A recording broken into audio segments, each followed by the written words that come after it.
Sensibility, Rationality, Intellectuality, and Spirituality.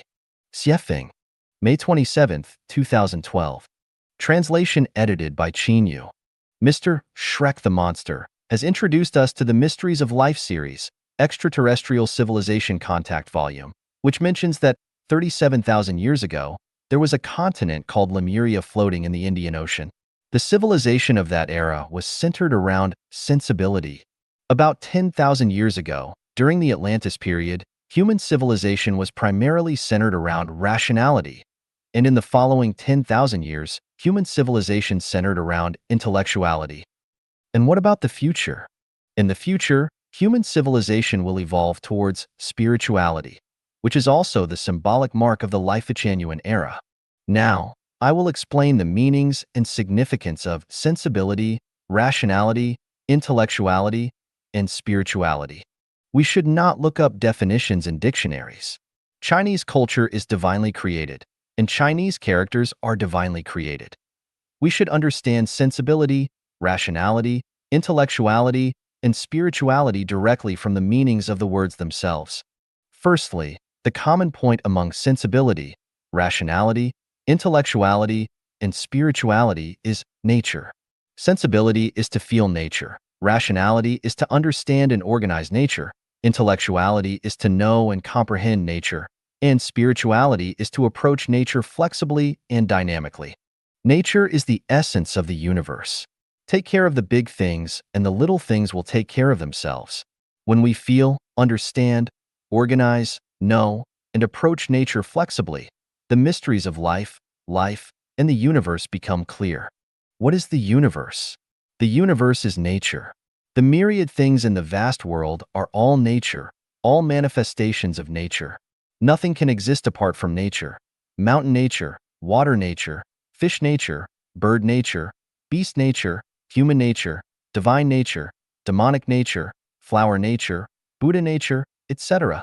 Who can exist without nature? The core of Buddhist philosophy is nature. The one who best inherited the wisdom of the Buddha, Shakyamuni, is Kashyapa. Shakyamuni held a flower and Kashyapa smiled. Others did not understand. Kashyapa is the ancestor of Zen Buddhism. The core figure of Zen Buddhism is Bodhidharma. Bodhidharma was the last Indian Zen master and the first in the Eastern lands. Thus, in China, Bodhidharma is called the ancestor of Zen Buddhism. The treatise on the bloodline of the patriarch clearly states, Buddha is nature, and nature is Buddha. Therefore, practicing Buddhism is practicing nature, and practicing nature is practicing Buddhism. Seeing one's true nature is becoming a Buddha. What I guide in Life-Genuine is nature, love, and Tao. Why practice nature, love, and Tao? This is determined by the three essential elements of the universe: consciousness, structure, and energy. Tao is the characteristic of consciousness. Nature is the characteristic of structure, and love is the characteristic of energy. Therefore, we need to practice nature, love, and Tao. After 2013, humanity will enter a new civilization, the Life-Genuine era. The characteristic of the civilization in the Life-Genuine era is spirituality. Spirituality is the nature of celestial beings. In the coming 1,000 years, all members of humanity will live like celestial beings. Time is the best standard to test truth. Facts speak louder than words. The current life in the second home established by Life-Genuine is the life of celestial beings. There are no conflicts, no arguments, no deception, no intrigue, no suffering, no anxiety, no worries. No one pockets anything found on the road, and doors are unbolted at night. Everyone is happy, joyful, free, and content, living like celestial beings. Why is this possible? Because we have inherited human civilization, having gone through the stages of sensibility, rationality, and intellectuality, and have now entered the era of spirituality. The main feature of the human spiritual civilization era is to live out the Tathagata nature, living entirely according to the will of the Creator, the greatest Creator. It is to bloom one's own nature freely and without restraint. The sixth patriarch of Zen Buddhism, Huineng, has classic explanations of self-nature. All phenomena are inseparable from one's own nature. How unexpected! The self-nature is originally pure. How unexpected. The self-nature is originally neither arising nor ceasing. How unexpected. The self-nature is originally complete in itself. People should approach nature flexibly and dynamically, live in nature, not in immorality, ethics, ideology, truth, doctrine, nation, religion, political party, family, or organization. People no longer pursue, possess, or control anything but bloom their own nature freely and timely like flowers. Those who cannot feel nature are ignorant. Those who cannot understand or organize nature are foolish. Those who do not know nature are ignorant. Those who do not approach nature flexibly and dynamically are barbaric. Everything is nature.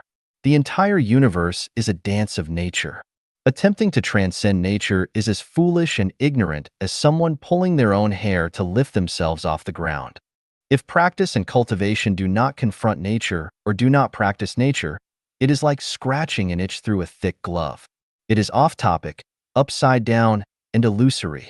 It is not only difficult to achieve happiness, joy, freedom, and contentment in life, but also impossible to reach the Elysium world of heaven. How to practice nature.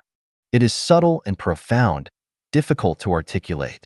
The best method is to follow my roadmap. I am the guide for the human spirit and soul. As long as you follow my guidance, your wishes will be fulfilled and your ideals will be realized. This can be verified by the Chanyuan Celestials living in the second home. Of course, the Chanyuan Celestials are still in the initial stage and have a long way to go to live in nature, but this initial stage already proves that my roadmap is entirely correct. When the Chanyuan Celestials reach the intermediate stage, their experience will be even more beautiful and joyful. Who am I? Am I a messenger of the greatest creator? An incarnation of God, Buddha, celestial, and saint? A great guiding spirit born in northwest China? Do not worry about it. Treat me as your soulmate and communicate openly. Feel if I have any demands on you. If I do, then I am a demon. If I do not, and instead guide you step by step to the peak of life and life, why not take advantage of it? Why not do a business that only gains and never loses? Face reality and yourself honestly. Act according to your nature. Discard hypocrisy and falsehood. Do not make a fuss. Do not be hysterical. Do not attempt to escape reality. Live authentically and be yourself. Otherwise, you will not enter the new human civilization, the Life-Genuine era of spirituality.